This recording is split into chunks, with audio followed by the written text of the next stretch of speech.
বন্ধুরা, আজকে জুমা নামাজের সময় আমাদের মসজিদের সামনে এই লোকটি জিলাপি বিক্রি করে, প্রতি সপ্তাহে বিক্রি করে। আমি আজকে জিলাপি আনার জন্য গিয়েছিলাম। মোটামুটি আজকে প্রচুর পরিমাণে ভিড় ছিল।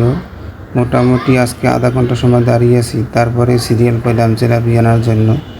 আজকে অনেক জিলাপি বিক্রি করছে, যাক মোটামুটি ভালো ইনকাম হয়েছে ভাইটির।